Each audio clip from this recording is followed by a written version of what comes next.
Hello everyone, recently the Xbox Games Showcase, Blizzard released two pieces of footage for the up-and-coming Diablo 4. The first one is a Necromancer trailer, Necromancer cinematic, we're going to have a look at that, and then afterwards they did a little bit of a developer talk on Diablo 4. I haven't watched these yet, but you know, the title of the video is obviously telling me what's in it, so we know a little bit on what to expect. We're going to look at that now. We'll start off with the Necromancer cinematic. Let's check it out. Here we go.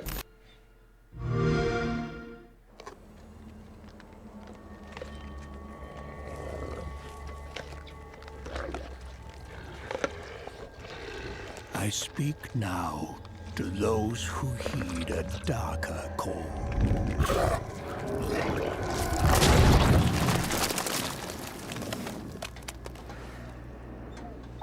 Those bold enough to cross the line of sin for deeper knowledge. Who follow an unquenchable yearning, born of blood and bone.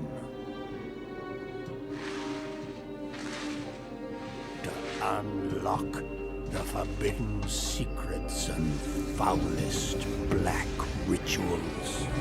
Mate, I tell you what, if there's one thing Blizzard can do right, it's the CGI cinematics. They always look pretty unbelievable.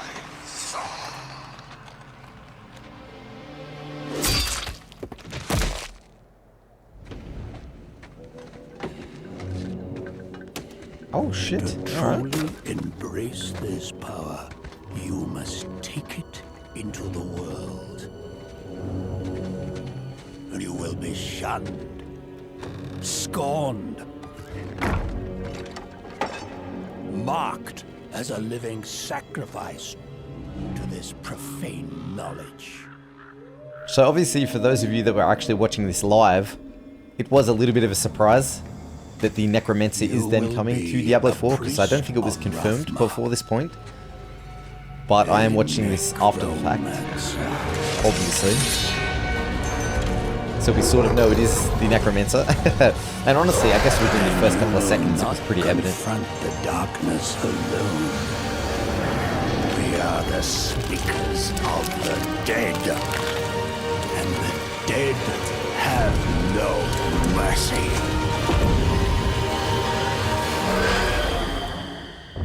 That's sick. I mean, Necromancer was one of my favorite characters to play, actually, when it got introduced into Diablo 3, so I'm really happy it's coming back to Diablo 4.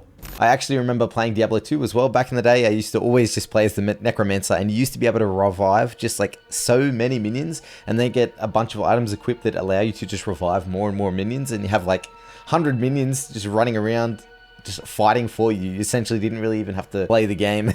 Oh, those were the good old days. Cool. Necromancer's coming to Diablo 4. I mean, I want to say that was sort of expected at this point because the Necromancer is a bit of a fan favorite, but I mean, you never know, so I'm happy it has finally been introduced. Now, for the a little bit more exciting news, we have a developer gameplay showcase. Let's check this one out.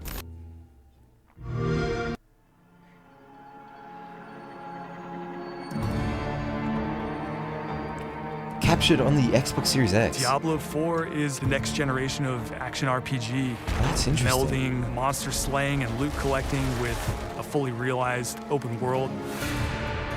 It's not for the faint of heart. It's gory and unnerving. It's creepy. Wow, it does look really Diablo good, 4 actually. is all about player choice. It takes all of the pillars of a Diablo game and just It's like expands a them wave of with blood. all the new features that people really love and appreciate in modern games. I'm so happy they Whoever took you see yourself the being, art in you this can sort of create direction now. in Diablo 4. It's important to include robust character customization because then I can play the fantasy that Wow. I want to play. Robust character customization from the get-go this time. I'm sure there's going to be tons of stuff to unlock. I mean, It allows you to microtransactions are switch still going around to be a your thing, playstyle obviously. as well. But that's nice to see that you can just completely customize it from the start. Everything feels very powerful and fun.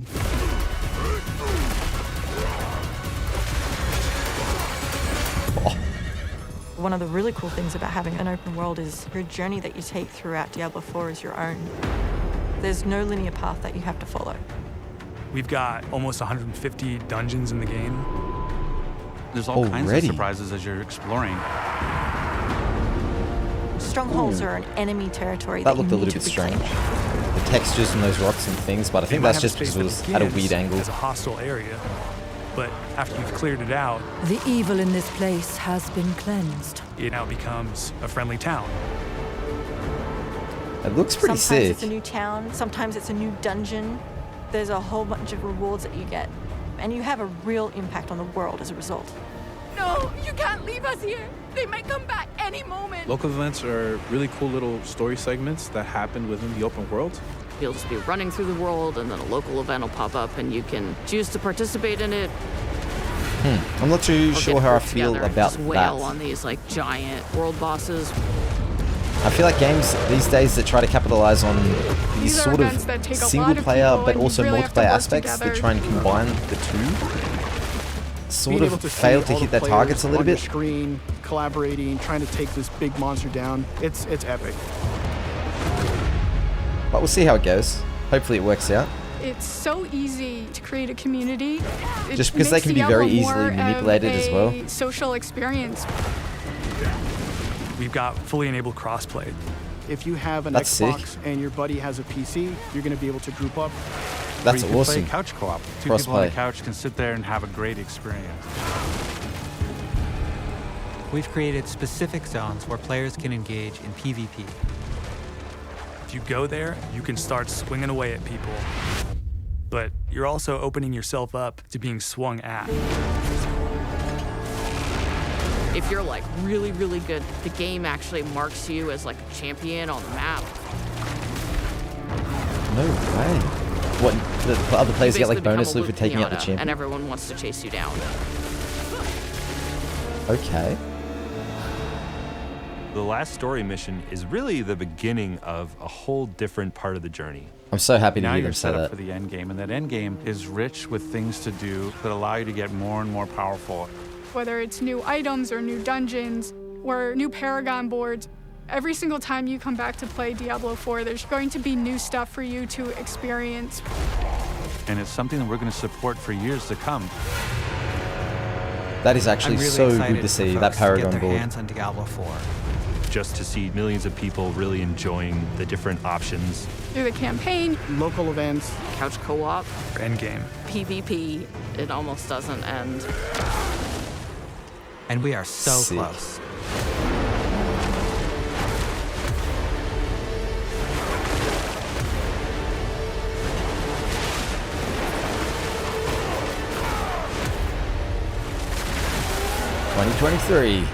Wow, okay, so it's finally going to be released. All hell breaks loose. And remember, they said everything being shown in this showcase is actually going to be released within the next year. So we can expect this by July 2023. That's pretty awesome. So I'm just going to give my thoughts, first of all, on Diablo 4, and I think this might be a little bit controversial because I think people are very divisive when it comes to Diablo. You have the really hardcore fans that only care about the endgame and the story is just completely irrelevant. And then you have on the other side the people that just want to enjoy the story, and when the story is done, then the game is pretty much done for them. So as a developer for games like this, you sort of got to find the middle ground, that the story is at a decent length so that players that only want to enjoy the story actually get to sink a fair amount of time into it and enjoy it for what it is.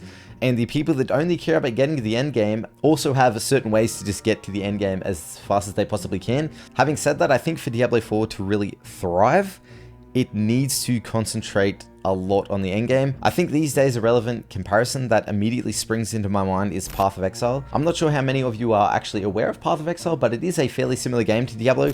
The developers of Path of Exile actually used Diablo 1 and 2, specifically Diablo 2, as a foundation for what they wanted their game to essentially be based upon. The difference is though, Path of Exile support their game unbelievably well, and every couple of months there's a new update that just completely invigorates the player base, and I think that is exactly what Diablo 4 needs. I get it, if they do want to include a lot of content towards the start of the game, that's awesome, you know, the more the merrier. For the end game, just include as much content as they can towards the start, but they need to have a plan, they need to have a way to introduce seasons that completely smashes what they did in terms of Diablo 3.